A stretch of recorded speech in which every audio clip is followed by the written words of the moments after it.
everyone, this is James, Marco, Nabil, and Mikey. And this is the Movie Pals Podcast, episode 213. Today we're continuing our Pals' Favorite Films of the Century segment, followed by a review of Kill Bill, The Whole Bloody Affair. Let's get into it.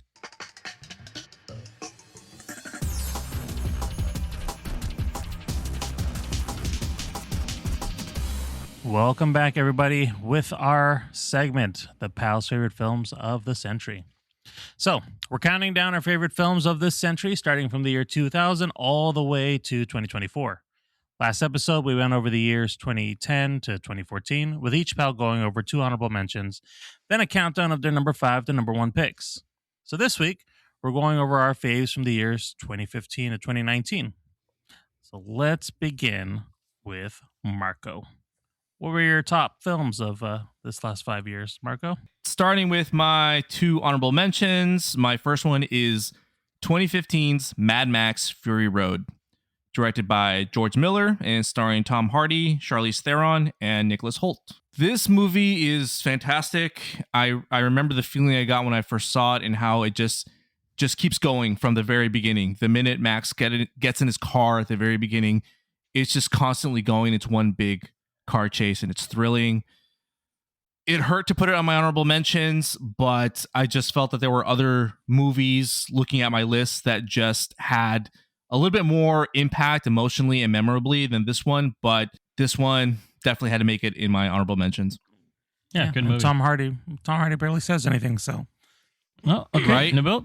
Oh, sorry. Nabil's getting choked Excuse me, up there. guys. I'm going through some late puberty here, so my voice keeps breaking up. Not sure. Don't worry, we got Mikey, recording off of a phone today. Last episode, as everyone knows, we just had internet. I had internet issues, so that's why, for once, you didn't have to hear my voice for the most part. So, we'll survive. it's we're doing great thanks to James and his masterful editing. So you'll never know, except for when we tell you. Correct.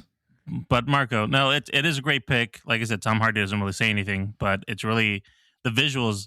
Again, one of those films that is just shot really well, all in the desert, and great long car chase scenes. I mean, great theater experience. I remember taking that one. Yeah. I think Marco, you saw you and my dad went to see that one. Went and saw Napa, I believe. Yeah, I think we did. That was a fun one. Yeah. This is another one that had multiple viewings in theaters for me, at least 3 that I know of. So on to my next honorable mention. 2015's Rogue One, A Star Wars Story, directed by Gareth Edwards, and I guess you could sort of throw credit in there to Tony Gilroy, and stars Diego Luna and Felicity Jones. This is my all-time favorite Star Wars movie, and it's also one of the favorite one of the new. It's like, well, fuck, it didn't make your list, though. So, I mean, it's still honorable mention. I know. Fucking episode 3 did on no ones. I mean, I know. I already had a Star Wars movie in one of these lists. Dude, this little caveat here, this was really tough. This era right here, this 5-year stretch was very difficult. There were just bangers after bangers after bangers for me, and it was really tough. Yeah. But I wanted to put this one in honorable mentions because of the experience of this movie when I first saw it. I remember we went to go see it in Emeryville, actually, and no, you're mixing it up. No, you're mixing it up. Did we not see it in For Emeryville? Real? Nope.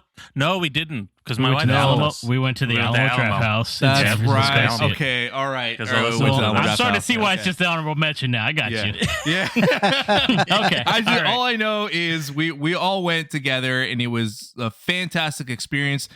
I was blown away just by how much they got the look right. And I felt like, man, if this is the direction they go, like this is Star Wars. And, to my surprise, of course, it didn't end up that way. But it's an incredible story, great cast. Its sequences are still very memorable, including the one with Darth Vader, which they put in at the end. But the feeling it gave me, it made me feel like Star Wars again, and like we could tell different stories with other characters. And I love that memory, and I cherish it. And yeah. It's up there. And we got 2 really good seasons of Andor out of this too, because it kind of meshes into it, and they're great as well. So absolutely, Mikey, 100%. So now on to my top 5 list, starting with number 5, 2018's Mission Impossible: Fallout, directed by Christopher McQuarrie, starring Tom Cruise, Henry Cavill, and Rebecca Ferguson. what can I say about this movie? It's the best one in the series, in my opinion. Even after finishing the series up to date, it's still the standout for me, even through the rewatch that we did going through the Mission Impossible movies. Doing that, I think, really solidified this decision in looking back and thinking about all the action sequences, all the lead up to this movie. The title says it itself. It's everything from the previous movies leading up to this moment, and obviously the story continues after this. But for me, like, it was at its height because Henry Cavill just added just that extra element. He's one of the most memorable villains in the series, and it still stands out. I think it has some of the most incredible action set pieces in the series, with the helo jump, the helicopter fight scene, the fight scene at the end with overlooking the mountain and the sunset and the sunrise. I think it was just all incredible, and for me, it's a standout for me, which is why I made it on my top 5. Oh yeah, man, solid movie. Yeah. I mean, my favorite film of 2018, if you all remember in our little list over there from that year. So yeah, great movie. On to my number 4 pick is 2018's Blind Spotting, directed by Carlos Lopez Estrada, starring David Diggs and Rafael Casal. I remember James telling me to go see this movie and recommending it, and I did. And I took my brother and my niece to go see it, and it was quite an incredible experience doing it with them. Again, I'm a huge fan of, anything that has to do with Oakland or the Bay Area, and this one being filmed in Oakland and being about the Bay Area and, Bay Area issues with these two characters, basically, surviving all types of economic struggles, racial struggles, etc. It's just a well-rounded story. I've connected really well to it, especially, being from the Bay Area. I thought that it's a strong message, strong characters that, are still memorable to me to this day. And for that reason, it made my top 5 list. Great movie. Moving on to my number 3, 2017's Blade Runner 2049, directed by Denis Villeneuve, starring Ryan Gosling, Ana de Armas, and Harrison Ford.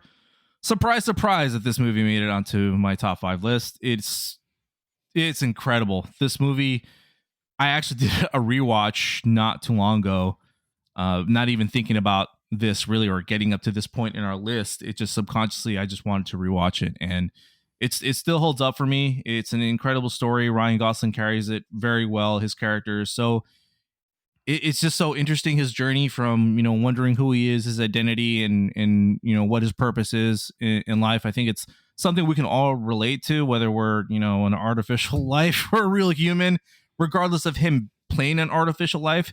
I think just that, realizing that what you thought your purpose was, or whatever, grand thing you were supposed to do in life, turns out to not be true. We've all come across that at some point in our lives or another. Damn. The visuals are great in this movie. The directing is amazing, and that fight scene against the ocean wall is still incredible and still awesome for me. So that's why this made it on my list.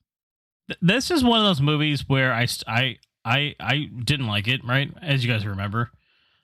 Big fan of the original Blade Runner, and honestly, I've never seen it again since we saw it in theaters. Oh, really? Oh, wow. Yeah. Oh man, I need to rewatch that because I own it on 4K because it's supposed to look really good on 4K disc. Right. And it's one of those movies. It's on my list, Marco, to rewatch and try to maybe in a more comfortable environment, because I think it was so goddamn long. I remember when we saw it too. So yeah, it was a longer run than we expected, I think. But yeah, I mean, it's a beautiful film. I'll say that for sure. Like, just watching those scenes, the colors, the contrast that they have over here. Now Nabil can watch that in 4K as well. So I own it. Yeah, I own it now thanks to a Mr. James Ring here. For your birthday. For your birthday. That is one of the best gifts in my mind that you can give to someone. On to my number 2 on my top 5 list, 2019's John Wick Chapter 3 Parabellum. Yes, because I screwed up that title when I first mentioned it on a list, and James corrected me, and it stayed in my head ever since. Directed by Chad. Parabellum. Directed by Chad Stahelski, starring Keanu Reeves, Halle Berry, and Lawrence Fishburne. This movie is fantastic, and is the reason why the other John Wick movies didn't make it on my top 10 list. I think the first one was an honorable mention, but this I think is peak John Wick. It is an incredible story where he really is up from the very beginning against everyone. Like literally everyone's trying to kill him in this movie. Whereas you seem to think that in the first two, no, this is it. And they don't pull punches, like knife fights, fist to fist, guns. They include dogs in this freaking movie in a fight, which I think is an incredible sequence. I just remember like just being completely awed in how incredible this action movie is. And yeah, though the story is a little thin and whatever, it's just him trying to survive the gauntlet.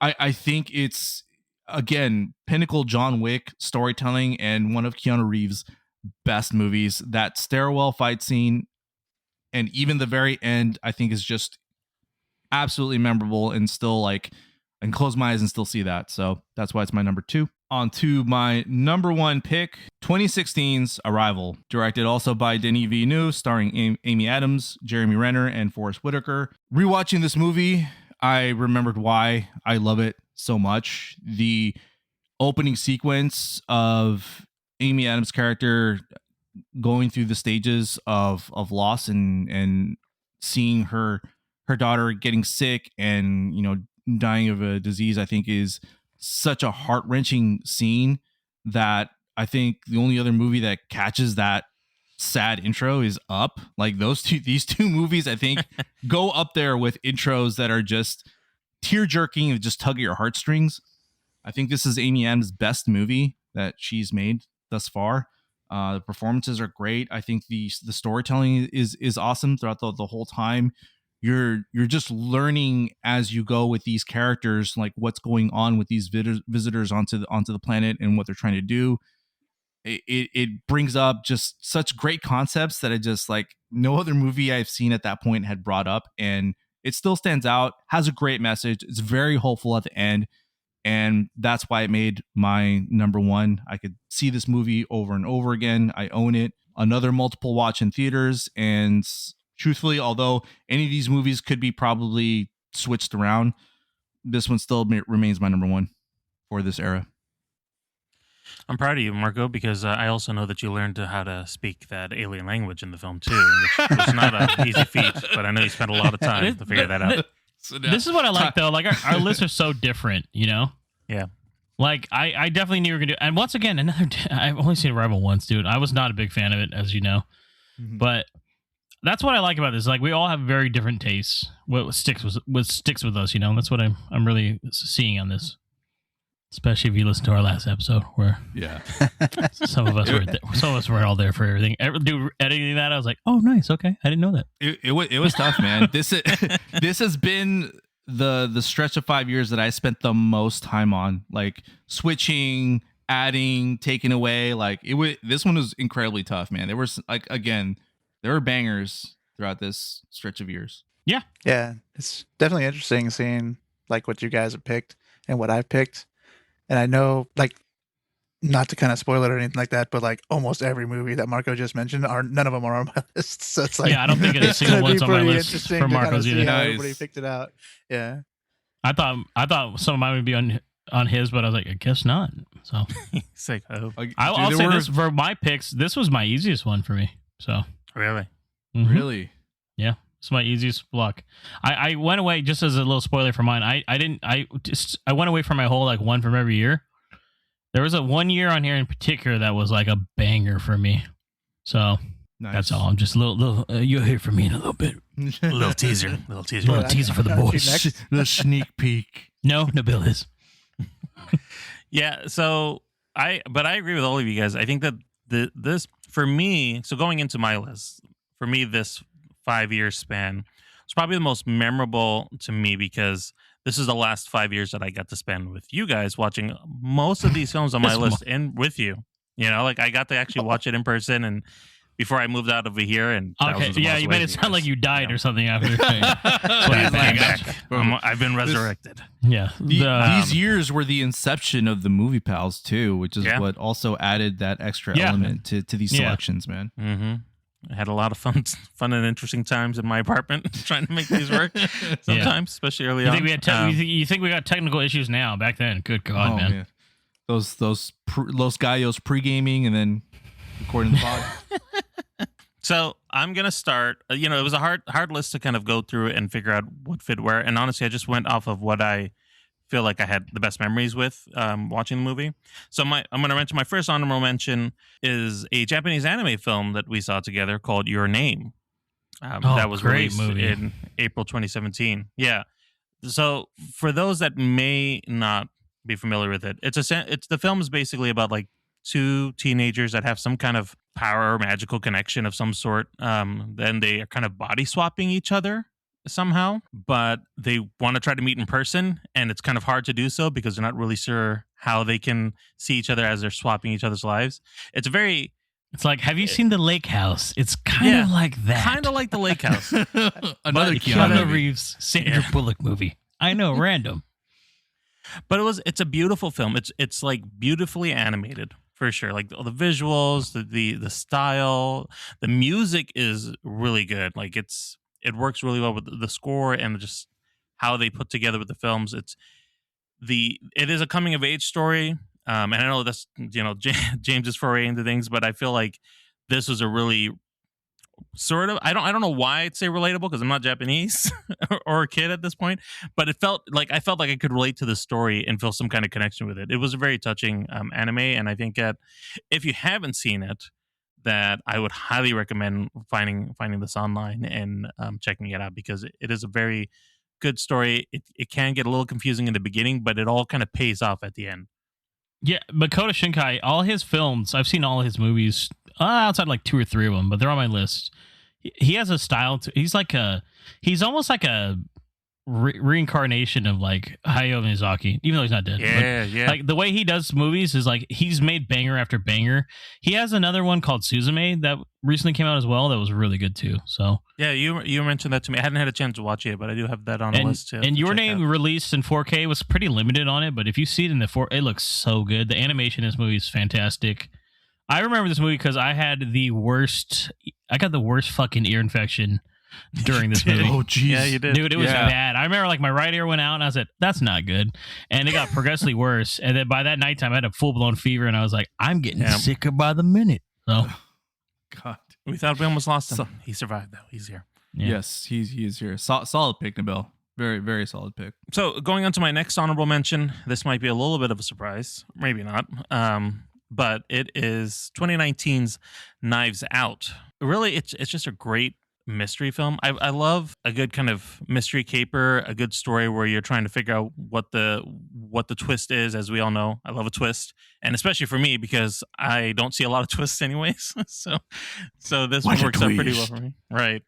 So I think the whole premise too of like having Daniel Craig in this film just coming off of being James Bond and Chris Evans coming off of being Captain America and trying to play a different type of role was a surprise to begin with, and just seeing how well they portrayed their characters really fall into the mystery with Ryan Johnson kind of creating a new world with a new detective, Harlan Thrombey, I think is what Craig's character's name is. Detective Benoit Blanc. Benoit Blanc. I apologize. Who the fuck Harlan is the person who died. Yeah. I was like, yeah. Did you watch the third one yet or no? No, not yet. I haven't seen the third Okay. Well, me, Mikey, and Marco saw an early screening of it, and I think you'll be pleasantly surprised. Yes. Yeah. I think they're great. It's a great series overall. I'm glad that they're still doing them. But this first one came out of like nowhere, I think, and it was a good surprise mystery murder film. And I still kind of go back and watch it every once in a while. So I think it's great. Yeah, I did a rewatch recently before the third one. So yeah, excellent film. Yeah, I like it. Good And choice. and just kind of touching on the other two as well, like all 3 of them combined, they all have a really good twist. They all feel a little different from each other. So it's kind of nice having that kind of contrast between the 3 movies. But yeah, the first one's great. I liked it. Mike, I agree. They each has their own little style, almost their own style too. Yeah. Great choice, Nabil. Really enjoyed this one. Almost made it to my list. It was on one Yeah, of it was my a lot. early ones too. Yeah. Yeah, Yep, it's one of my finalists. Whoops! I just revealed that it's not on my list. Oopsies. Oh no! Surprise! He continues to tease, guys. It's there. Yeah. What are my mysterious picks? So going into my top 5, my number 5 pick was is Parasite from 2019. This was my first exposure to, I guess, or knowing exposure to Bong Joon-ho. I feel like I may have seen another film of his, but I probably really didn't know who he was as a director. And then, James was like, I've seen a lot of his films, and you really need to catch up on some of these things. I've seen right before this. I had seen all his movies already. Yeah, I want to say Okja came out right before. John used to say Okja all the time to us. He did say it all the time. It was like a running joke, so it was kind of like, I guess I have to watch this thing about this elephant, hippo, pig thing. And then it just spiraled from there. Just went down the rabbit. Yeah, Okja! Because the little girl be screwed the name, yeah. That's for John. Shout out, John. Yeah. But it's a very original story. It's about greed and the class discrimination in Korea specifically, but has some relevant themes over here going on, in a lot of places right now. And so it was just a really interesting way of portraying it on screen. The fact that it was foreign gave a different perspective, and at the same time, you kind of felt like you understood everything that was being shown on there. So it was a very unique experience and a unique film. And that year in the 2020 Oscars for 2019, they won a Best Picture, and that was, I guess you would say at this point, not a surprise, but at the time it was a big deal, and I think it's a huge deal. Yeah. So it's something that holds up still to this day, and you can watch this and see little different things about the film that you may not have caught the first time, and always have a new experience each time. So yeah, great movie. Nabil, that's a great pick. I don't know why it's not on my list. I have no excuse. But I'm glad that it's on yours, dude, because I agree with everything. I want to say that's maybe my number 1 film that year too. Maybe I think it was. Same. I think it was. It was. Yeah. All right, going to my number 4. This probably won't be a surprise for anybody. But it is a Spider-Man Into the Spider-Verse. Came out in 2018, and this is basically Miles Morales on screen in an animated form. And it's great. I didn't have any notes for it when it came out. I thought it was a perfect comic book movie, great style Spider-Man movie, great take on Miles Morales. Animation style felt like a comic book. They've got all different types of Spider-Man, which and girls that were interesting, like unique perspectives on them, and you got to have you felt like it was a very complete universe. So it's just a fun time overall, and really funny. Yeah, really good movie. Dude, the animation on that one's pristine. Yeah. It's really good. Beautiful. Yeah. A lot of people since then have tried to kind of copy it, honestly. Yeah. Such a great Spider-Man film, too. Going to my number 3. The next 3 were kind of hard. I was shifting them around a lot, so this is kind of just where I settled on. But my number 3 pick was 2018's Black Panther. I think it's like probably one of the best Marvel films, just from the storytelling of the Black Panther and his history, and then the villain, Michael B. Jordan's villain, is just, I think, probably one of the best villains in Marvel, to be honest, as Killmonger. He just his background, his motivations, like he's the bad guy, but also is he the bad guy? It's just it's like in Star Wars, from a certain point of view, he's not necessarily, the worst guy there. Yeah. So I think what Ryan Coogler did with this whole franchise was a big change, but I think what really brought out the character was Chadwick Boseman's performance and Michael B. Jordan's performance. Like those two together on screen and how they portrayed those two characters, you really felt for it, and you really wanted Chadwick Boseman to succeed, but you also didn't want Michael B. Jordan to fail. So it's hard to kind of portray that where you feel like you want to relate to something, and at the same time, it very much felt like a superhero film the whole time. It had its own style. The music was bomb. I mean, Kendrick Lamar's whole soundtrack was just amazing. I still listen to it even today, man. Yeah. There's a lot of all the rest. Right. No, that's the only one you go back to. Top storytelling for sure. The dynamic between those two is just incredible. I agree, Nabil. Going into my number 2, again, it was hard to kind of settle on which one I wanted as 2 and 1. But for number 2, it was it's Blade Runner 2049. Mark already talked a lot about this. Came out in 2017. It's just I love the Blade Runner series too, just like James. This is not the same as the original Blade Runner, but I really like what they did to kind of expand the world. I like Ryan Gosling's character and the fact that he was not, he was not a human in this film, and you're following through with that storyline, and it wasn't like something you had to figure out. Like he knew that already. But I think the dynamic is good. I liked Harrison Ford's story, Decker and where he ended up. I thought that was a very interesting perspective. And then you had Jared Leto. He's there, being Jared Leto. So there's that. But otherwise, the film just.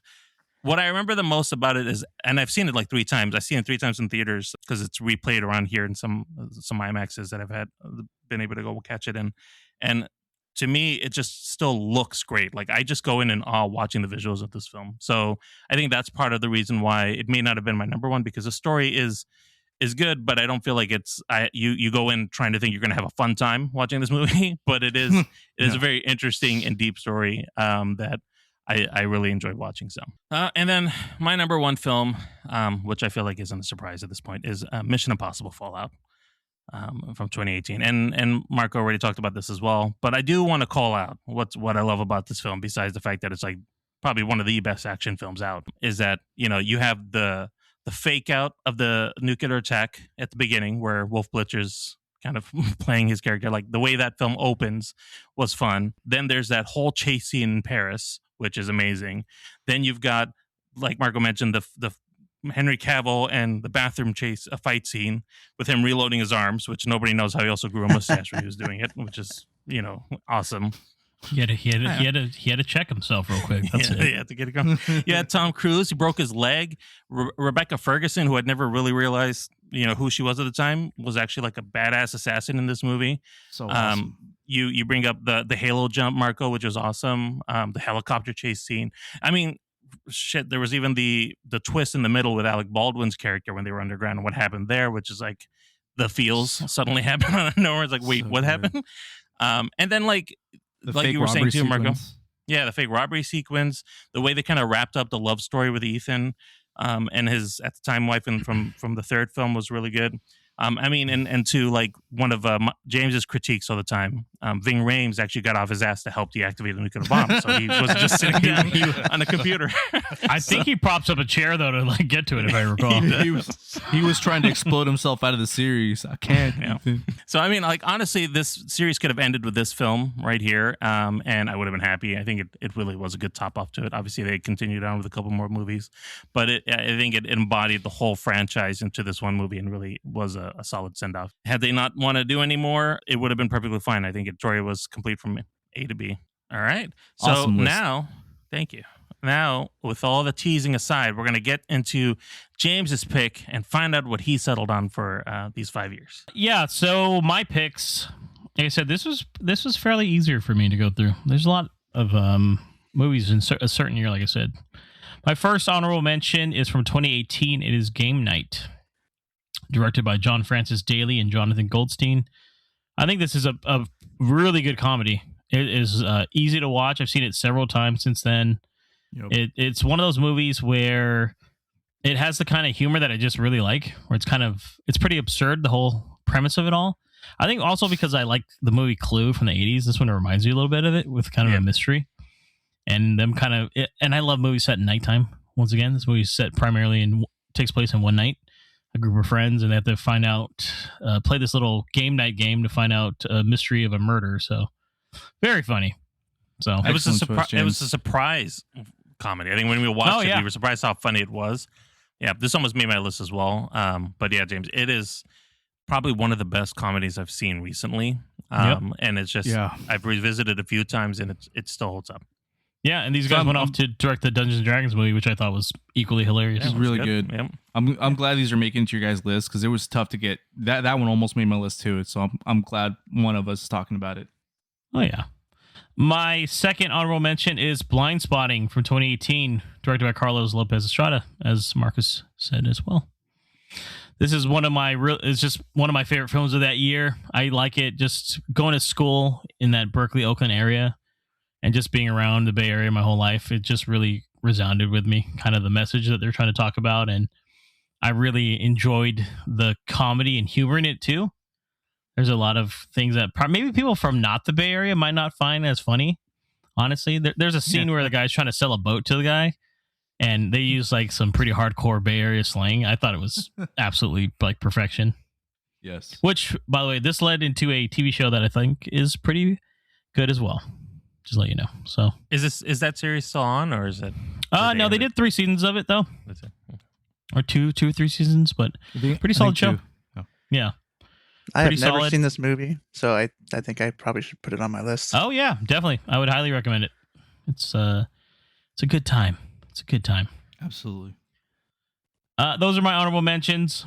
So my top 5, starting with number 5, also from 2018, is Solo: A Star Wars Story, directed by Ron Howard. This is one of the, I think this, for me, out of all the new Disney run movies, this was the one that most to me felt like Star Wars. I actually really liked the premise of it all. I mean, I know this is the one that is like the least liked out of everyone, most people, but honestly, I had a blast watching this movie. Yeah. Good time. This is the one we saw in Emeryville, Marco. Yes. Yes. Just to let you know. This one. So, Yep. I think it Alden Ehrenreich's young Han Solo. I thought it worked well. There's a good mix of humor in it as well. The villain is probably the weakest point of it, honestly, but it's not really the focus. It's just really about Han Solo and all the member berries, I guess. Remember how he got his pistol and the Falcon? I think Donald Glover, though, as Lando, steals the show.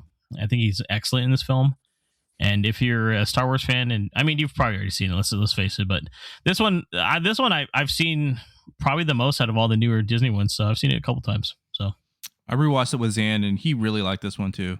And I had fun rewatching with him. The Millennium Falcon escape sequence is still so good, man. oh yeah, really fun times. Yeah. And then we got kind of a cliffhanger at the end. I was like, can't wait to see the sequel to this one. And then it I didn't felt happen. the same. It never happened. Where's the sequel, guys? Yeah, I was like, oh my god, Darth Maul. So, but it's cool. We kind of got it with all the shows in a way. And there's some books that expand the story. So, my number 4 film is also from 2018. It is Hereditary, directed by Ari Aster. I think this is one of the best horror films that come out in the last 10 years. It's a good mix of just like pure horror. I think that has a good premise to it all. It has a absolutely horrific scene 20 minutes into the movie that really kind of sets the tone of what you're getting yourself into. I still remember it. It stays with me. Oh yeah, You can't forget it. You can't forget it at all. There was a lot of scenes because I mean, there's a lot of horror films. Marco's kind of hard to please for horror. I don't know if you guys have noticed or not, but Yes. this one was like there were some scenes that were like really creepy and scary in this film, and it kind of worked together. Yeah. This is one of my all-time favorite horror movies, and I got my family into it. My nieces and my brother really enjoy this one, and it hurt to take this one off too, but I was crossing my fingers, banking that one of these guys got to talk about it. One of these guys. And I gotta say, like, I know Nabil, you like Knives Out. I think Toni Collette in this movie too is like amazing as the She's mom. definitely one of the one of the standouts. best. Yeah. I can't believe she didn't get nominated for an Oscar. It's just that I hate horror, that's why. But it's like there's a scene where she's yelling at her son about it, and it is such a realistic scene. It is so well done. Yeah. Just the way she's screaming at him, and he's kind of just like sitting there at the dinner table, and the dad's just like, oh. It legit makes you feel uncomfortable. Yeah, the whole movie does. And by the end, it's like, oh my god, what is going on here? So, my number 3 film is from 2019. It is The Farewell, directed by Lulu Wang.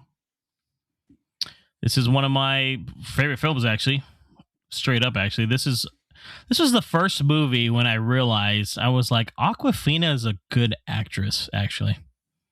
Yeah. It's very personal. I thought the whole concept of, like, she goes back to China and I'm getting like goosebumps for just talking about it. I love this movie. I cried the first time I saw this fucking movie.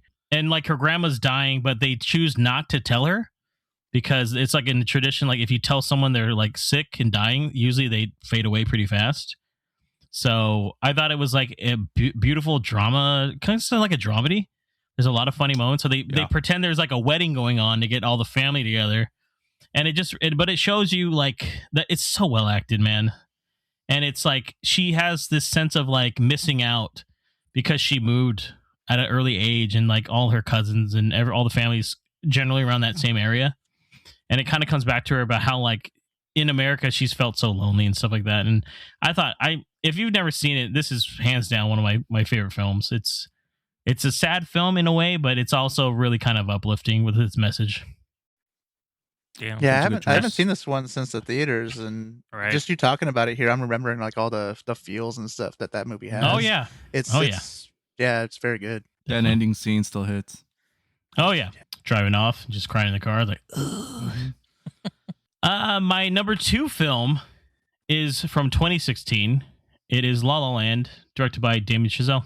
I think this is probably my favorite musical ever. Hands down, I think and every James song. doesn't like musicals, guys. So Yeah, I do. I just don't like plays. But this is an amazing film. I think Ryan Gosling, just the whole cast, man. Who's it? Emma Stone, right? Emma Stone's in it. She won. Yeah. This movie was just every song, every sequence, the finding love like that. It's just I thought it was a beautiful story, man. There are some sequences that are just stuck in my mind of just how well it's like an ode to like older Hollywood films, which I think he leaned really hard into for Babylon, obviously, but this one is more of like a traditional musical that could have been set in like the 50s or 60s, but it's a great love story, such a like a heart and gut wrencher by the end of it as well too. But that's probably why I didn't do it as number 1, because I was like, do I want to be sad today to rewatch this all? I was like, nah, I won't, because honestly this could have probably been my number 1 too. So yeah, but such a good movie. I remember seeing this. Did you go with me, Nabil, right after work? yeah, we saw it. Yep. Yeah, we saw it when we were in San Francisco. Mm-hmm. And I remember just watching that and I was like, this movie's amazing. Such a good song. Such good songs. Just the whole time. Just Ryan Gosling's got that charm. And then my number 1 film, hold on. Do I have it right here? My number 1 film is from 2019. It is Midsummer. Also directed by Ari Aster. Solid. And this movie is fantastic. I remember when we first saw this, I was actually unsure of like if I even liked it. Yeah. Well, I just want to show you guys the disc even has it in the thing, which is pretty cool. Ooh.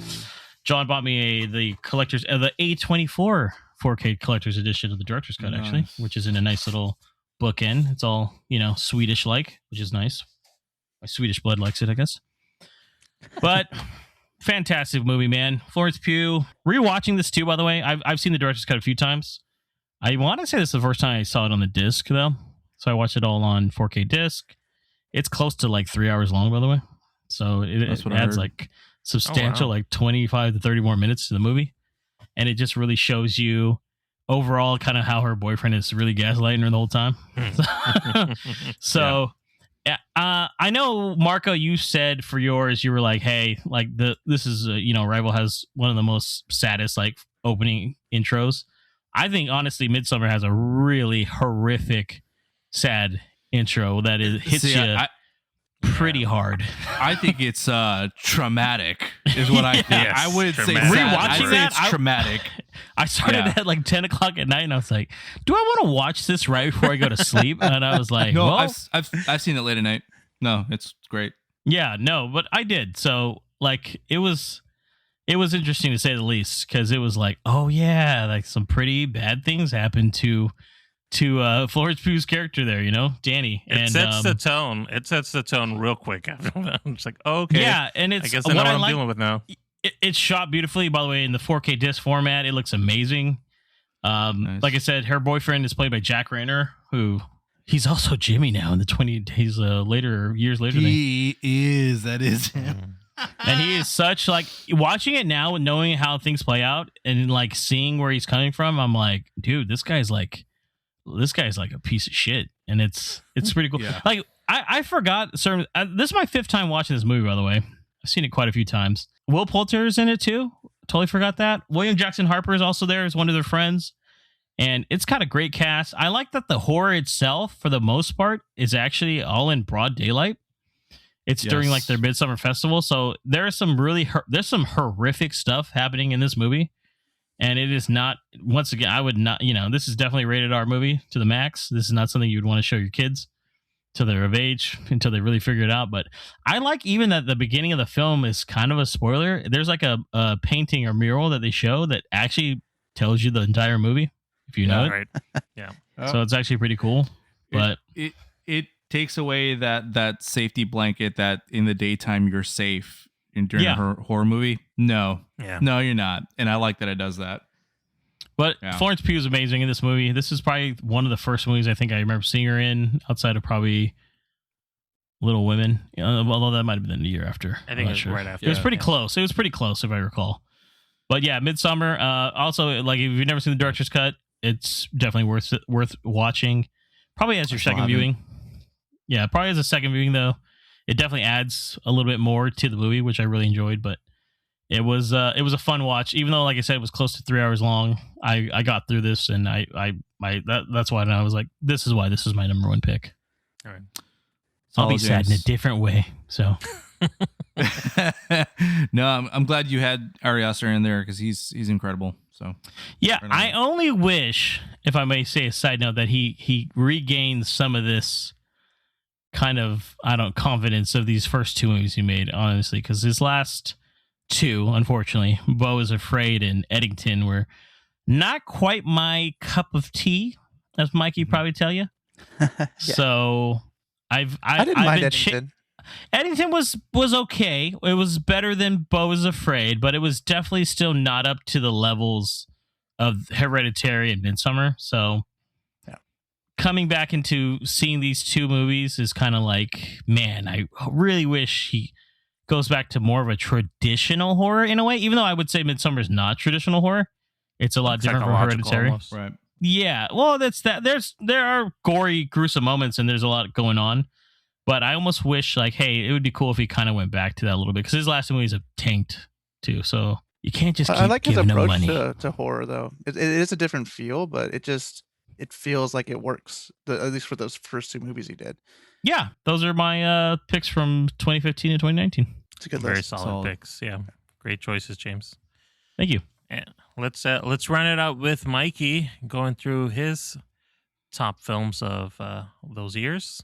Take it away, Mikey. What was your honorable mentions? All right, it's gonna get interesting, I think. But I had a lot of stuff, like just like some of you guys said. Is like I felt like there was a lot of good movies in this one, so I just picked a couple movies that I just enjoyed watching, and I wanted to watch a second time because I haven't seen a lot of these. And some of them I watched a bunch of times, but I haven't seen a lot of these in a while. So I just wanted to watch these ones again, and so that's why they're on my list here.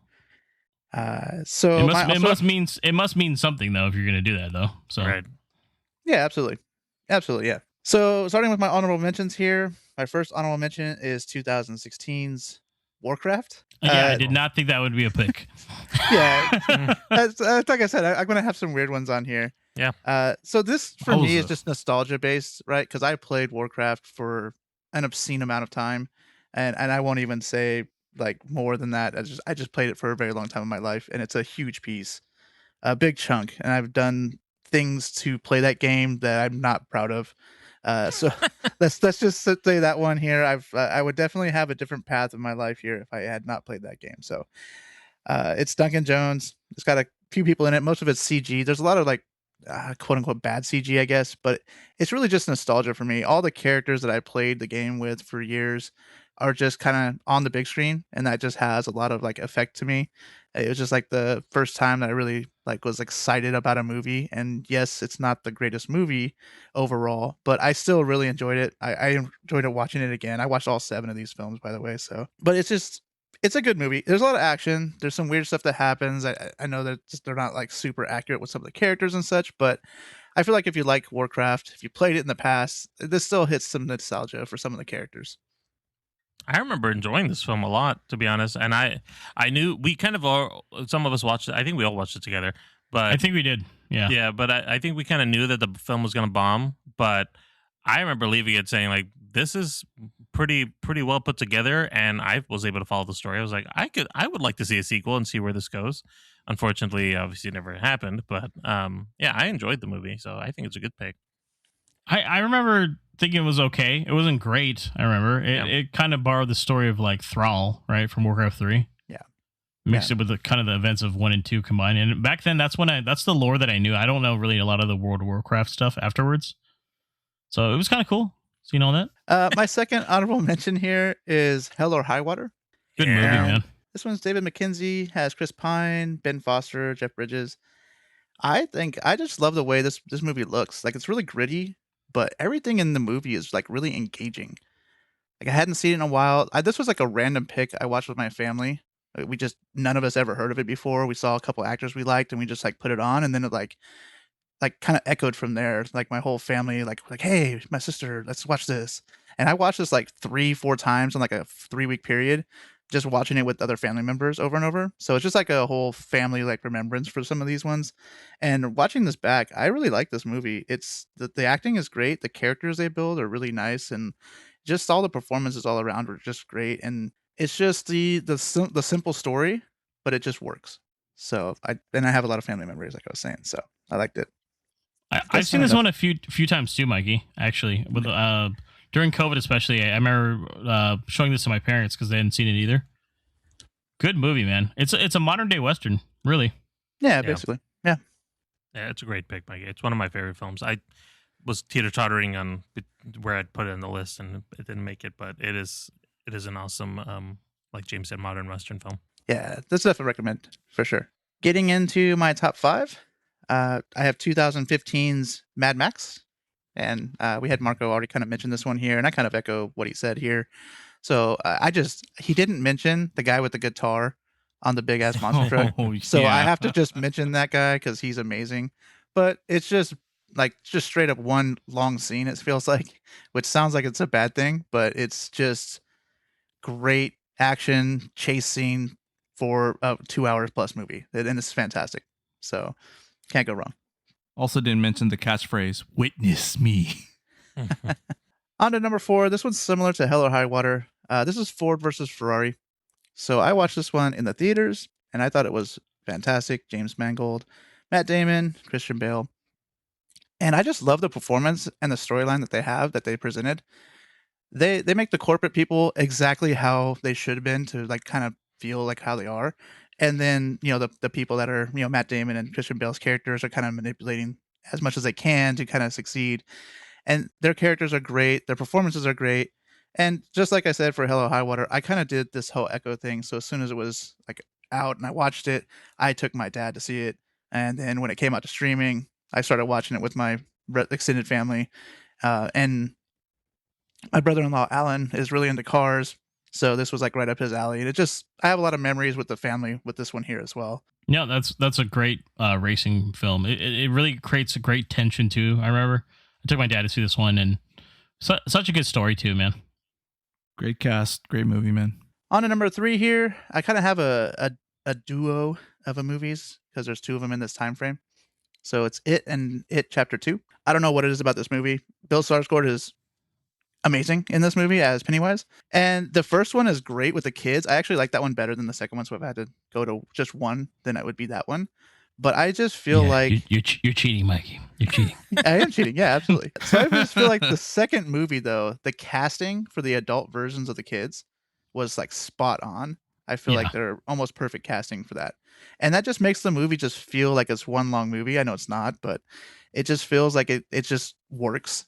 And I like what they did to kind of modernize the old story that I've seen so many times beforehand. So I watch this one on a yearly basis. This is something I watch every October. So it's just a fantastic movie all around. Pretty long movies too, honestly. Yeah, for you. They are. Good choice. But Mike. yeah, I Mikey agree. also dresses up as It. Pennywise. No, clowns are the creepy. clown. I'd never dress up like him. Yeah, no. I think the first one's really good. The second one is the step back for me on that one. Yeah, for sure. But no, that's a solid. I remember that first one when it released. I was like, ooh, creepy. So It was pretty scary. On to number 2 here. It's 2017's Baby Driver. So this is Edgar Wright, Ansel Elgort, John Hamm, Jamie Foxx. There's a ton of people in this movie. I don't know what it is about this movie. They just did something right with the music. It kind of just flows through, and it kind of helps that the main character has like a hearing problem in himself. So he kind of uses that to kind of help him along the way. But the racing scenes are great, and the action at the end of the movie is really well put together. There's some like parkour stuff, there's gun stuff, there's racing. It's just really well done. And then there's also like a kind of a little mini love story along the way too. And that kind of affects other people on the stuff and how they're treating him. So it's just a really well put together movie. And Jamie Foxx, I think, kind of he's kind of nuts in the movie, and it just works. He just does such a good job with that kind of crazy person that he did. Still a solid movie, man. I recently rewatched it not too long ago, and it was still holds up. And lastly here, 2019. And I kind of put this on here because it's kind of the opposite of what I've been doing with the other years. I've been putting a lot of firsts of series. So like a John Wick, Iron Man, that was like the first of like many movies to kind of do it. And this one kind of caps off. So this is like an ending movie. I put Avengers Endgame on here. There's so much nostalgia that you can get. Like there was 20 plus movies in this era of superheroes. They were all pretty good. We were all kind of just invested in a lot of them, and this movie just comes in and it does I don't want to say cameo because there's like full on scenes with pretty much every single character you could think of. So anybody who's anybody is in this, and it's, in my opinion, I like it just because like Thanos is actually mean in this one, right? So in the other one, the Infinity War, he's kind of just like, hey, I'm doing this for a good reason. In this one, he's just like, I'm a bad guy. And for me, that works. Like, you have all these superheroes, they need a bad guy that is going to be strong, going to be actually evil, like not like a half bad guy kind of thing. And so I like that they have just everybody you can think of in here. I don't think there's a missing character at all in this whole movie. So there's even some that probably shouldn't even be there. But it just brought back a lot of feelings from a lot of the movies I had previously seen through those years. And watching it again, I still think it's a good one. It's long, but it doesn't feel long. It just got a lot of stuff crammed into it, and it's great. Great choice, Mikey. It was really tough not to put an Avengers movie in here because they really capped off everything that they had set up 10 years ago up to that point, and they did it so well. It's something that had never been done in a series before, and they pulled it off. And glad you mentioned it. Yeah, it was an end of an era for sure. So, they're trying to recapture that moment, or at least they were trying to. I don't know what they're doing now, but they're chasing that rabbit, right? Yeah, they really are. but basically, it was an event, and it was a worthy ending. The epic fight scene, we got a lot of good closure for all the characters, and Mike, I totally agree that it's one of the better ones to end with that whole decade investment that we had to put into it. Yeah, absolutely. Right? Yeah, awesome choices. Thank you, everyone, for sharing your favorite films. Just remember, listeners, we do love to hear from you all, so please share your favorite films of the century wherever you're following us on social media. And with that, I'll hand it over to James to go through our featured review of the week. All right, so on to our review of Kill Bill, The Whole Bloody Affair. Once upon a time, around the year 2003, there began a legend of bloody revenge.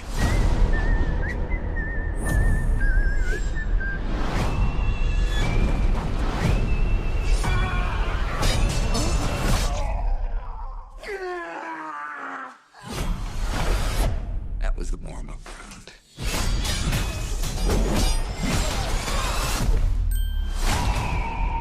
You and I have unfinished business. This is 100% of Rotten Tomatoes as of right now.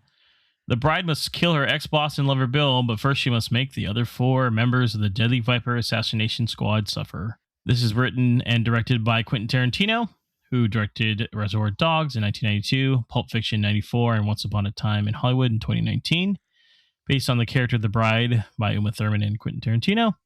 This is released this kind of a weird release on this one. It was originally released back in March 27, 2011 at the New Beverly Cinema, which is owned by Tarantino.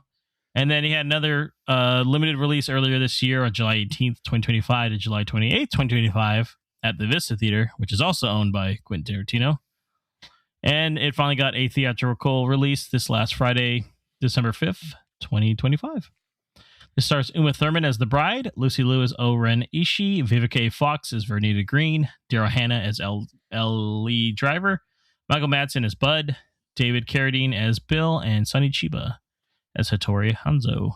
So, start out with some quick impressions here, guys. Like, what were your expectations going into this movie, and how did How did your expectations, were they met? Were they not met? Let's start with you, Nabil. My expectations going into it, I had only seen the first one in theaters. I'd never seen the second one, so I wasn't sure how it was going to be, how it worked together. And to be honest, I enjoyed it. I thought it was a really solid film, just as one big cohesive story. I think it flowed well together. I know they made edits to this film, and we'll talk about that to make it one big story, and tie in well. But yeah, I really enjoyed the experience, and it was a fun time. The theater was packed. Everybody, a majority of people were dressed up in some way to honor the film. It was a good time. Okay, cool. Marco, what about you? Well, I know originally it was intended to be released as one whole film, but Tarantino didn't get to do that, so that's why he split it in half. So I was expecting to really just see how it would look like as one whole fulfilled story from start to finish, rather than having to wait 4 or 5 months or whatever for the second part to come out. My expectations were actually exceeded. It worked a lot better than even I had expected, and I think that it made the theatrical experience that much more enjoyable when rewatching these, especially because I hadn't watched this movie in quite a few years. Yeah, definitely. What about you, Mikey? Yeah, I remember liking the originals. I haven't seen them in a long time, so I was really excited about going into this one. Reading the changes that they did before we watched it, I actually didn't know how much it was going to impact the movie, but I think that it kind of exceeded my expectations. The subtle changes they did really impact how the movie kind of lays out. So I like what they did, and I mean, just seeing the movie again, I mean, it's a great movie, so I enjoyed it. Nice. Yeah, my expectations were really high. I was really excited to see this one, and it all expectations met, honestly. I thought it was a wonderful experience. Nabil, me, Mikey, and Marco, and Sonny actually went to go see this together, so I know how our experience was. How was your theater experience overall? Yeah, again, a lot of the people in my theater were dressed up. I went to the Alamo. I didn't get to see any special version of the movie or anything like that, but it was there was people dressed up with the yellow jumpsuits. There were people dressed up as some of the crazy 88s. There was a lot of hooting and hollering, especially in the first part of the film when they're in the blues house or the garden or whatever it is, that restaurant. So people were really into that. So they were very animated, very into it. I had a couple people sitting around me that were kind of chatting it up amongst us and looping me in the conversation, talking about their expectations. So it's a very active group. I also felt like this film was very much tailored to, our age demographic, because everybody around here was about our age. It's like, I really loved the original film, and they all had a lot of passion for watching this again. So it was very interesting to kind of see the dynamics of the different people and different ages. But there was a lot of people that was kind of around my age here watching the movie, and they all, it was a good experience. Yeah, all the kids were probably watching Five Nights at Freddy's too, so. Probably, yes. That too. We had some people that were younger that looked like they were did. like their mid-20s. We had younger people. Yeah, definitely. I think, and hopefully I don't think I'm spoiling anything, but I think a lot of it had to do with the Fortnite promo. Truthfully, some kids who probably play the game were like wanted to, were curious about the story of the bride and whatnot. I could see that, but yeah, overall it was a pretty decent crowd too. It wasn't like fully packed, but there's a decent amount. I mean, it's a lot to ask for a 4.5 hour movie, So I was surprised how full my theater was. It was sold out. Like there wasn't an empty seat in my theater. No. So yeah. Did you see it on Thursday or Friday? Thursday night. We saw it on Friday, so day after. So I'm not sure if that changed anything. That could have changed it. Yeah, maybe a lot of people wanted to see it as soon as it came out. Yeah, I could see that. So, cool. So overall, then, what did you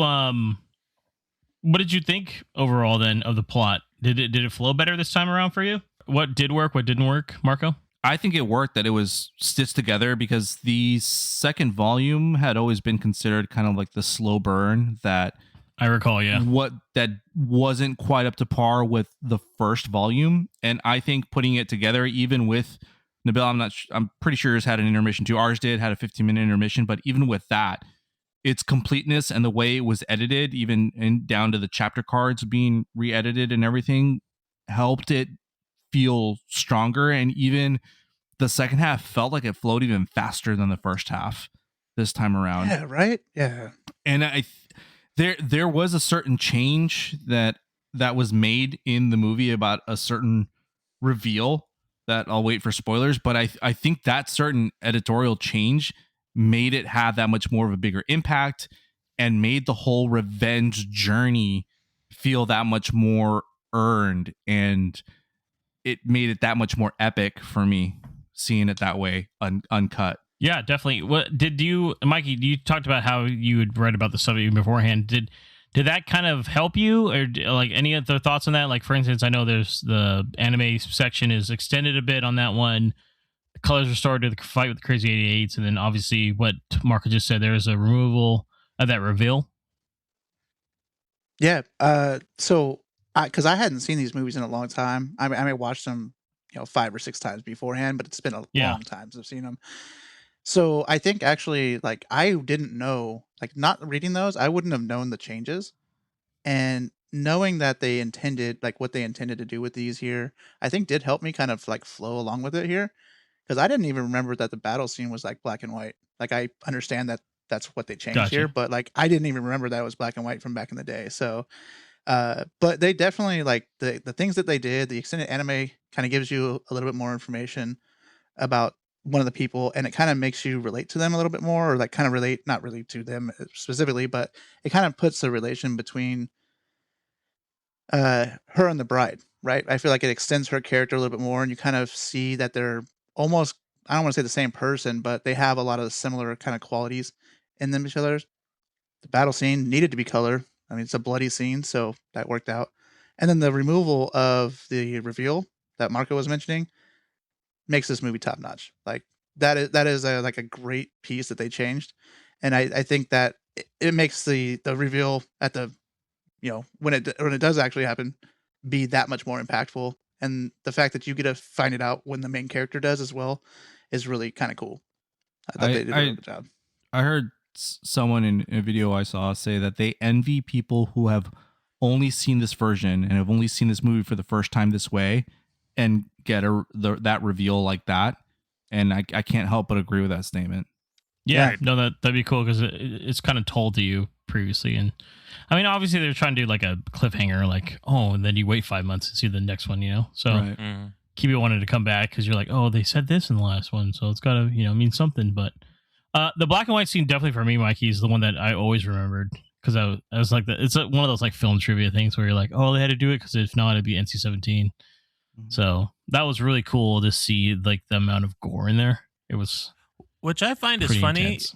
Because as I was watching that scene, I was thinking to myself, this isn't as bad to today's standards. Like, a lot of it, I don't know if it's a bad thing because we're a bit more desensitized, but we've seen some more films that are way more gorier, and I'm like, this is definitely graphic, but to almost a comedic effect, which is intentional, even with the sound effects. So it's like not as bad as some of the other films we've seen before. So I don't know if it would even get an NC-17 if it was like released today in comparison to, obviously back then.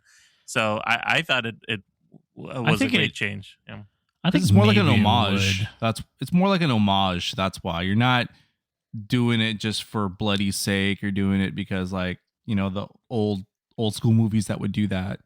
Like, it's like Japanese samurai cinema. Yeah, definitely. Right. But I mean, there is quite a few decapitations. I think that's probably where they had to draw the line. Well, also, like, I mean, they have the blood like shooting out. Like, it's not just like a splatter. It's like just everywhere. So I know, for instances, there's certain things you can show, especially with like practical effects too. I think maybe, I don't know, but it's still pretty violent. I will say this. Like, there's a lot of limbs coming off, and it's pretty cool, honestly. So, thoughts on anything about just character wise on these? I know this is more of just like I guess this is more perspective on just like changes, really, like assuming you may have seen the film. But did you think the bride was a little bit more developed in this one, Nabil?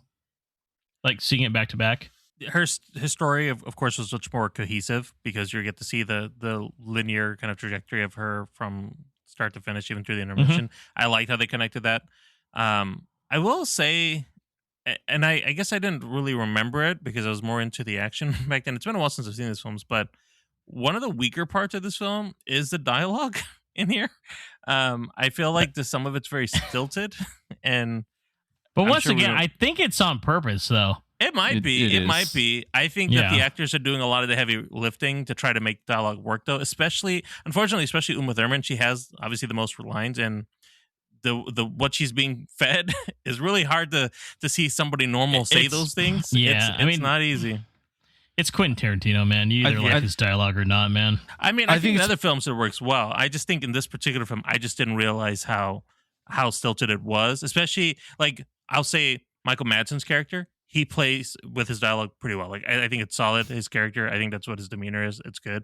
But like for Uma Thurman, even for Lucy Liu's character, Oren, that I feel it's a bit forced sometimes, and they're just trying to make the most of it. That was the thing that just took me out. I just wanted to bring up as a nitpick. It is of the dialogue itself just felt a little weak in this movie. I would say though it directly relates to every chapter is shot differently. Like some are supposed to be like over the top, like the fight with Vivica Fox is almost like a blaxploitation kind of moment there, and then there's just even the way they're talking to each other.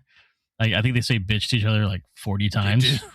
And it's, and then, Lucy Liu's part. But then once again, like, it goes with the segment itself, I think. So, yeah, maybe that's it. It's just because of how he shoots each chapter, it's a little different. But outside of that, though, like, I was interested in the character's motivations. I liked to see where the bride was coming from and where she was trying to get to and her reasoning behind it. And to be honest, again, we go back to that reveal. Everything kind of, it changes the whole dynamic of the relationship when you find of this film and like where she's coming from, where she's going, because of the reveal at the end. Because then you understand like why she didn't want to continue on being an assassin, and then seeing that she wouldn't have been able to do all the things that she was doing now if we had known what happened.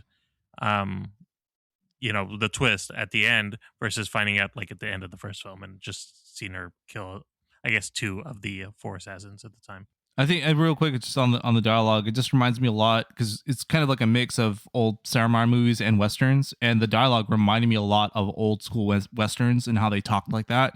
And it felt more like to me like an homage to that. But I do agree, Nabil, that I think the actors do the heavy lifting and trying to make the best out of the dialogue, especially with Uma Thurman having the most speaking lines. She was incredible as the bride. I forgot just how amazing like each action sequence is with her, and all the interactions she has with each of the villains that she's after that she has. Each one is unique to each chapter, and it just makes it that much more epic. Uma Thurman, it just does incredible in this film. I think it's her best, if not one of her best. She has this look, especially during the Blue House of Leaves scene when she's going against all the crazy 88s, where she just like has this side eye that just like locks in onto her opponents and like just shows you like she's ready and she's not fucking around. And she just carried this character in this film so well. So that scene with Lucy Liu coming in with the crazy 88, so iconic.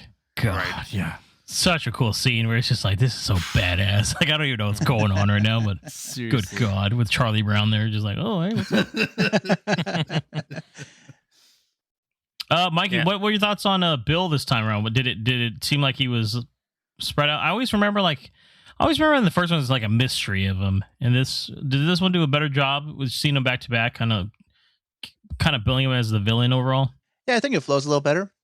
I don't think they do enough with Bill. He's like one character I think I want a little bit more from him.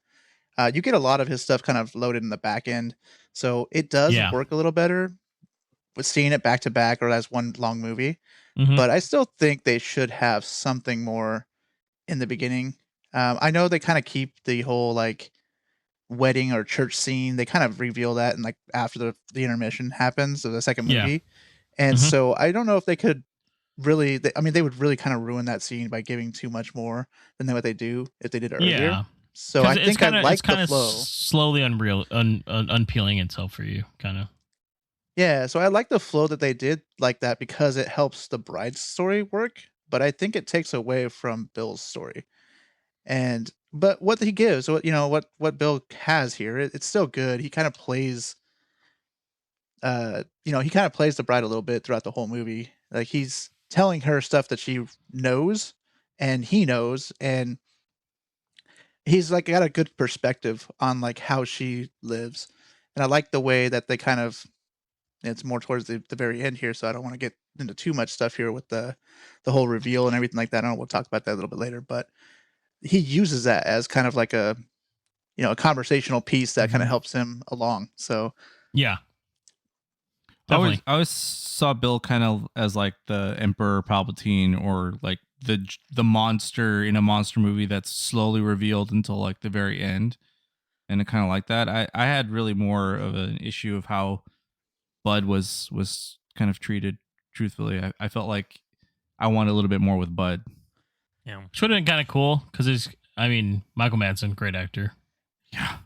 And it's just it's I liked his segment though. Like that second part of the movie was just volume 2. It's more like the Bill or when you guys said it's kind of loaded at the end there. It's like the revenge sequences in the first one, and that second one's just kind of like the wrap up. Like this is it. She's got to finish up 2 more guys and then get to Bill, right? So The amount of time that they spent with Oren in the first film, it would have been nice to see the dynamic between Bill and Bud, kind of just a little bit more history of just their relationship in the past to maybe even build up to how they met the bride, or what the history is between them and Hattori Hanzo, because there's obviously a big story there that never really gets revealed on why Hattori Hanzo never makes the sword again. So I would have liked to see that just kind of fleshed out as far as the film's concerned. Like that would have been nice to see in the second movie to give a little bit of a bridge between how they approach one of the characters in the first film and then kind of continue out with the second film instead of really just going into, like you said, moving on forward to getting to the end.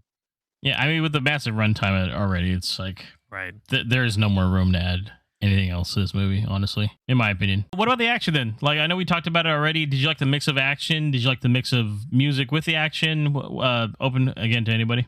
the whole eyes for the bride, they always zoomed in on her eyes and then zoomed on the other person, and that music Yeah. pops in. Very Grindhouse-like, right? It was really cool. So It was. It stands out for this movie for sure, and because of this movie, a lot of people sometimes like I've seen it mocked online and stuff. But I like the different fight sequences from like the very first one with Vivica Fox, like just going at it in the middle of a living room. The different set pieces. You go from there to like a club slash dance room, and it's this big whole melee fight that goes on to something so simple of getting like gunned down in a trailer park and having a fist to fist fight with someone inside a double wide trailer. You see just how skilled she is at disarming and going up against her opponents. yeah, no, it's really good. I music in this movie makes it too, in my opinion. The mix of different songs for different genres, and I love that whistling song that that's Daryl cool. Hannah's character is doing. I always remember that one the most. I love the song at the when there's a face off between the bride and Oren at the end. That whole music is really really awesome too. Yeah. Good I stuff. think as epic as the Blues House is, I actually like the double wide trailer fight where she's like trying to use a sword, but she keeps hitting the wall or the ceiling, Right. Yeah. and so she can't actually use a sword. So it's more hand to hand. So I thought it was really interesting how they kind of choreographed that whole fight scene. I thought it was really interesting. I liked it a Just lot. tossing each other against like the thin walls and everything. It's just Yeah. so Thrown through 'em. awesome. Yeah. And the way he shoots it too, just to kind of add to that, like each fight scene is set in its own theme, but Yeah. also the way he shoots it is unique compared to what you see before. Like when you're thinking about the samurai fight, it's a lot of wide shots between Yeah. the two characters and then the close-ups when they're striking. But when you go to like you were talking about the hand-to-hand fight with Elle and the bride, like that is a very close, very quick cuts, that they're showing because of the tight spaces, and you want to feel like you're in a tight space with him. Like he really adapts the shots to the fight style and who she's fighting as well, which is he didn't have to do. He could have just kept it kind of standard and like you're just seeing bits of it, but he intentionally made those shots tailored to with the fighting style, which was really cool to see too. So it did feel unique each time she jumped into essentially a new boss battle. So Yeah, I mean when he fights Oren, it's all diegetic sound. Actually, it's just like what you hear there. So it's really nice. You hear that, you see the water falling down, and it's really That calm. shot of them in the snow when they're ready for their final strike is just so well shot. Oh yeah, it's really nicely shot. Speaking of which, I mean, looking at it all, they're all shot different ways. I really did enjoy how everyone is a different segment. Even when she starts training with the master, it's shot like an old 70s like kung fu film. Yeah, so really good looks on that overall. So let's get into ratings on this before we get into spoilers. Let's start with you, Nabil. What's your rating on it? Would you recommend? I gave this 4.5 stars. Yeah, definitely recommend. It's worth the watch. The whole thing, the whole bloody affair. If you can watch the whole thing like that, it's a good take on it. And if it's your first time watching it, I do envy you. I think you'll have a good time. Yeah, Marco. Movie's epic, flawless, and memorable. I give it 5 stars, man. Nice. Mikey. I also gave this one 5 stars. The changes they made, the subtle changes they made, just kind of make it kind of the top-notch movie. So loved it. Yeah, 5 stars for me as well. This is the definitive edition, I think. It's not exactly something I mean, hopefully it comes out on home release somehow. I think it might. So, but this is really a unique way of seeing it. And if you can, check it out on in theaters before it leaves. I think it's going to only be limited. So take a look.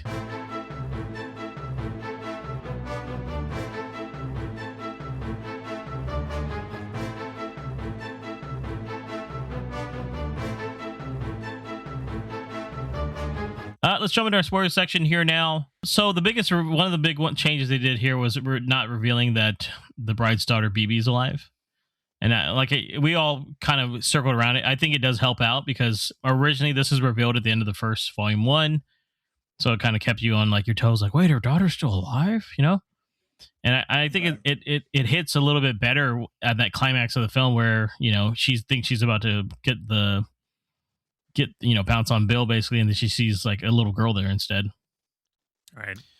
The impact is a lot harder, and like the fact that you realize it when she realizes it, I think it's harder too. And how BB is weaponized kind of against her too, and Bill uses her to disarm her. I think it's pure genius. Yeah, and he kind of goes at it slow too, right? Like he's like, "Oh, just go watch a movie. Like you're good, right?" Yeah. It's just so well done. It's so great. I mean, did seeing those two, everything back to back then, and seeing her do the 5 pressure point punch or whatever the hell it is, did that work better this time around then? Do you think that was a bit of a bigger hit? The Nabil? 5-point exploding palm technique. There you go. That's the one. Thank you, Mikey. Yeah, I think seeing all that, specifically the change with BB, made all the difference, and then her Bill having the monologue with the bride when he's stalling to wait for the serum to kind of take into effect, like that's I really love that monologue of him just talking about the superhero situation and Superman. But it is very Tarantino. It's very Tarantino. Very Tarantino. I'm like, all right, Kevin Smith, relax there, buddy. He knows what he's doing there. It's there for. He's speaking to us. He's not. He doesn't. He's not talking to her. Yeah, I'm like, okay, buddy, we got you. But I think like all that leading into it, and then finally getting to the end, like that did have such a bigger impact, because you saw the whole thing, right? Like that. I'll tell you that pause between the two films. There was a lot of anticipation getting to see the second film, but because there was so much like action and excitement in the first one, and you watch the second one, I think it takes away a lot of like, oh, okay, we're going into the next things, we're fighting these things. It's a bit muted in comparison to the spectacle of the first one.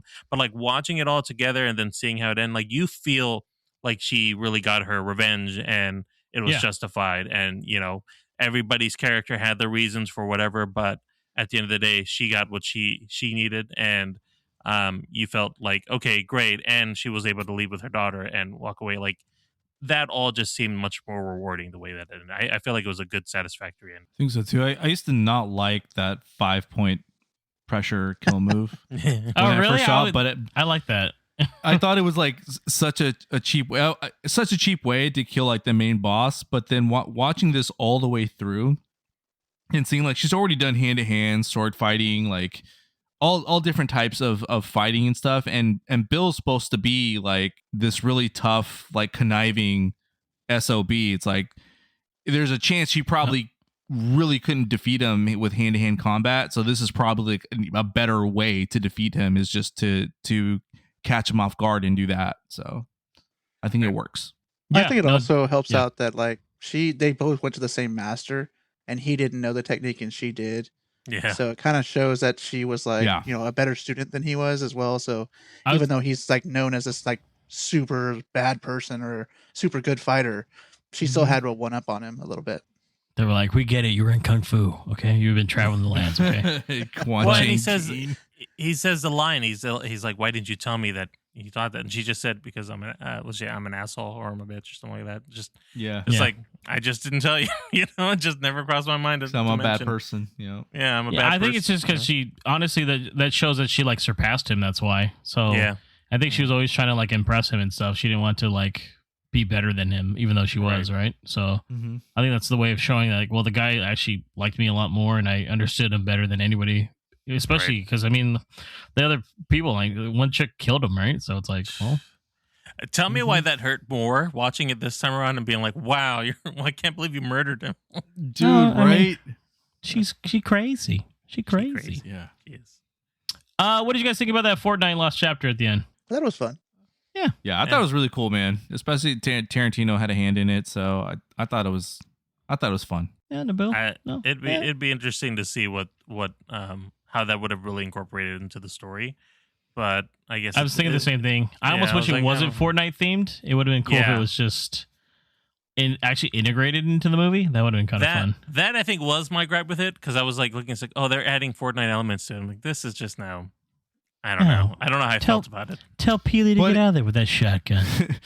But it That was adds to funny. the whole animated because they already had one type of animation in there. And it's like another type of animation. I was like, okay. Well, it's I not the get it. animation that I had the issue with. It was, what is the Bill's secret serum or whatever it is that she was drinking? Like, it's all Oh, yeah. Fortnite stuff, and I thought that was like okay, but Yeah. I think get it. It's that an part integration might between the not two. age the best, honestly. Yeah. No. I could see that, but yeah, it was all right. It wasn't anything to like. I don't think it's the reason to go out and see it. Obviously, you can see it on YouTube right now too. It's you on don't have YouTube, to. right? You don't have to go out and see it, but it was still a fun little like, hey, check it out. So- My thing is about that whole last chapter, like the premise of it is that I'm kind of glad it wasn't incorporated into the film because then you're just spending so much time on Oren's character, right? So why not just have a spinoff of her history or something like that? Like it's just focusing even more with having Yuki in there and then trying to keep bridging in that story of Oren. And I'm like, I don't know. I don't think that adds much to the bride's story. Pacing wise, yeah. No, Yeah. I agree. Yeah. Any other thoughts, guys, before we end it? No, just I agree with what you said. Like if you're able to go see it, definitely do it. It's a really incredible experience. Okay, that wraps up episode 213 of the Movie Pals podcast. Marco, let them know how they can keep up with us. You can find us on every major podcast platform, so follow and listen wherever you like. For links to all our socials and more, head over to linktree/moviepalspod.